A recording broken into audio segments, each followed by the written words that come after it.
মিঠা মিঠা কথাৰে মন ভুলালি লাহে লাহে আহি মোৰ আপোন হলি ঐ আজিও যেন বুজো একোকে কাৰ বাবে আছো যে ৰৈ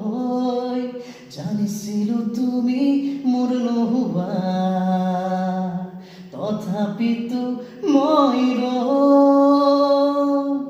এতিয়া জোনাকে নমায়া ৰচে এতিয়া তাৰে নখেলা পাতে তুমি অহাৰ বাবে পোহৰে পাখি মেলে সাৰ পালেই সপোনে জোনাকে কানে কানে আহি কৰে নিবিড় অবুজ ভাষা